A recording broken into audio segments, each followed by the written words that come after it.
He's not going to go after your child who doesn't have any sense of purpose already. He's going to come after your child that's living their life on purpose, trying to do something, and then pervert that purpose. He's trying to get them thrown off, but he has to use somebody who is in purposelessness, who is devoid of sense. So when he says, I will return to my house, he's trying to take possession of your house, my household. I'm coming back to my family, to my folks. I'm coming back. Because you know certain symptoms run in certain families. I mean, are you sick and tired of having cancer in your heredity, and high blood pressure, and diabetes, and sickle cell, and arthritis, and all of? Are you sick of having different kinds of ailments rising up in your life because your ancestors dealt with it? Well, the devil has said, you know, I'm coming back to my house and dwell. It's like, no, devil. No, I have changed the locks.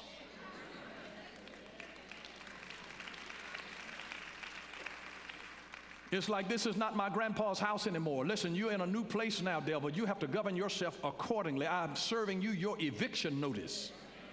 This is what you do when you are part of the Homeland Security team. See, if we as a society do not make our homes work, will anything else that we do matter? I mean, really, if we can't make our homes work where we live at home. You remember back in the days of Moses? He told them to take the blood of the lamb and put it on the doorposts of their house, not their office, the house. Oh, you can make it with confusion at work, but you cannot make it with confusion in your house. You cannot, you can rest at home as long as your home is a safe haven that is covered by the blood of Jesus Christ. You can deal with demons on the job as long as you got a place of refuge in your home. But you can't deal with demons on the job and then come home to a hell house. As long as you get it, if we are society and if we don't make our homes work, will anything else matter? Will it matter if we excelled at work but failed at home? Will it really matter? Will it matter that we saved the planet but lost our family? Will it matter that we had public success but private failure? Will that really matter? Will it matter? The word family literally means father's house. Father's house. Say father's house. See, we are the family of God. This is Father's house. It's God's house. God is our eternal Father. He's the progenitor of all of the species that's in the earth. Now, I want you to know, ladies, that this is not an indictment against mothers. It is not an indictment against mothers. But what it does speak to is the responsibility of a father to his family. Our children need their father. Let me say that again. Our children need their father. Our children need their father. Our children need their father. You may not think that you need them. Our children need their father. And mothers need the help and the cooperation of the father. Mothers need the help and the cooperation of the father. And all of the mothers said, you see, this is not to antagonize mothers against fathers or fathers against mothers. This is simply to emphasize our great need for fathers. Father is a protector, and love always protects. Love always protects. Family is father's house because fathers have a responsibility to provide some things. A father is supposed to be a provider. And if any man provide not for his own household, he is worse than an infidel. I'm not just talking about money to keep the lights on and the gas on and the telephone on. I'm also talking about providing some of the intangibles of moral values into their life. Father needs to provide an example. He needs, the day is long gone now where you can think that a man's job is done if he just brings his paycheck home and keeps all of the bills paid, the mortgage paid, the rent paid. If that day is long gone now, there's much more that is required of the father. Fathers, we are required to provide out of our love. We're supposed to provide acceptance for our children.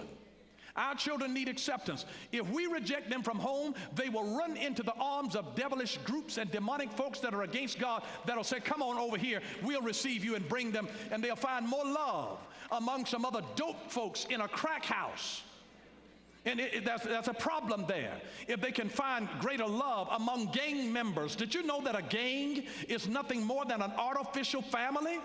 Because when you become a part of a gang, they will protect you. It's an artificial family. Every gang member was really looking for a father, because that gang provides love, they provide acceptance, they provide intimacy, they provide a sense of self-worth.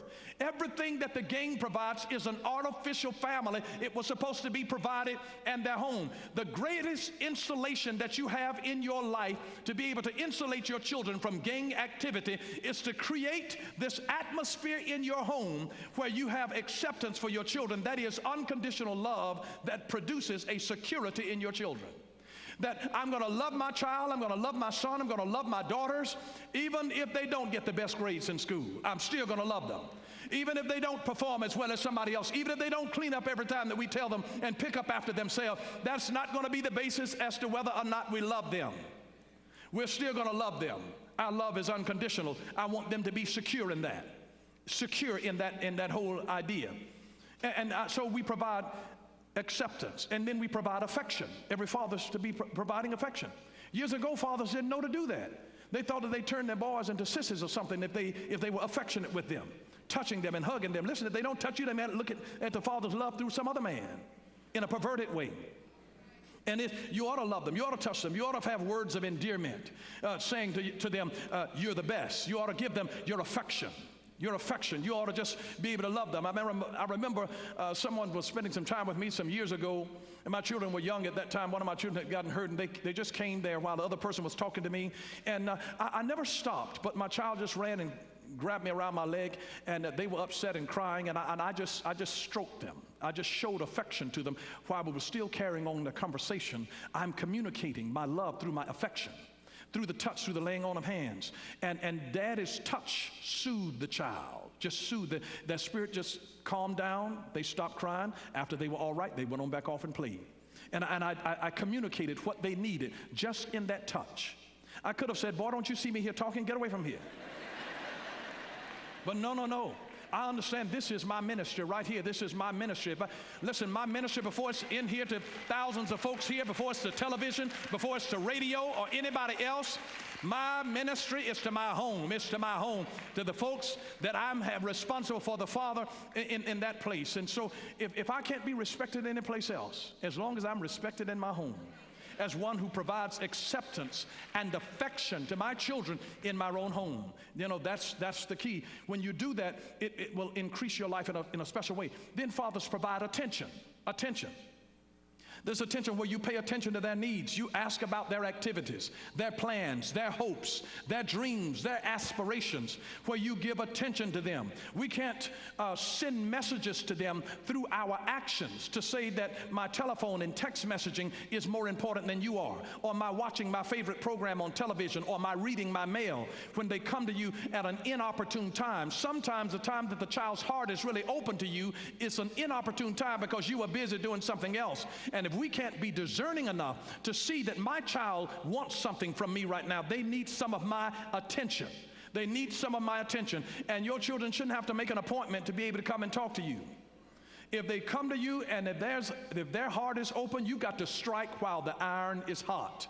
You've got to be able to mold them while the clay is still pliable. Because if you wait too long, then the clay will begin to dry up and it will become brittle, and you'll have no ability to mold it or to form it. So when they come to you while they're young, and even if you're busy, that you take the time to give attention to them, because that's something that we are called to provide. Then we also give affirmation. Fathers provide affirmation, which is an acknowledging. It is a building up. It is an encouraging. It is affirming them, saying, I'm glad that God blessed me with you. It is saying, that I am so proud of you, that you are the apple of my eye. It's a father just affirming his children that I believe in you, that you can do anything that you set your heart and your mind to. I love the way that Pablo Picasso's mother told him. She said, you can be anything you want to be. She said, if you start off as a monk, you'll wind up as a pope. She said, if you get in the army as a private, you'll wind up a general. But he chose to become a painter and became Pablo Picasso. But she had put an affirmation in him that you can do whatever it is that you want to do. And whatever it is that you do, you're going to the top. You have to be able to affirm your children that you believe in them, that you believe in them. And then you have to you provide appreciation to them, saying thank you more often. And when you say thank you to a person, you confirm that they make a difference, When you're in a restaurant, if people serve you, say thank you. It says, I affirm you. I don't take you for granted. I'm not looking at you and condescending as you are my servant. No, I acknowledge you. Thank you. You don't have to do what you're doing here for me. I want to thank you. Thank you. And particularly when they serve with excellence, show appreciation for the things that they've done. Thank them for not having to go down to the jail and have to bail them out. Yeah, just thank them. Take time to thank your children that you didn't have to kill them. Because I know that there are times that your children can make you so angry that you could want to just choke the life out of them, and that you have fantasies about it. And so you're appreciative over that. Now here's what I want mothers to realize about father. Here's some truths about fathers. No dad wakes up and says, I want to be a terrible dad. I mean, no father in his right mind would wake up and say, you know what, I just want to see how I can make my children's life miserable. No dad wakes up and says, I want to be a terrible dad. That's honestly the truth. Here's the second thing. Most fathers actually love their children. They actually love their children. Sometimes when we hear about terrible fathers, it's almost like plane crashes. You don't hear the statistics reported in the news. Like, they're not going to go on the news and say there were no crashes at Hartsfield at Jackson International Airport in Atlanta today. But they will let you know if there was a near miss. They will let you know if one had an emergency landing, or if an engine caught on fire while a plane was taken off for a landing. They will let you know about the problem ones. So when you hear about it, and then you assume, some people are afraid to travel by air because they hear the reports on the crashes, because they don't report on the safe flights, the safe takeoffs, and the safe landings. They only report the crashes. Thank you for watching Power for Living with Bishop Dale C. Bronner. Until next time, God bless you.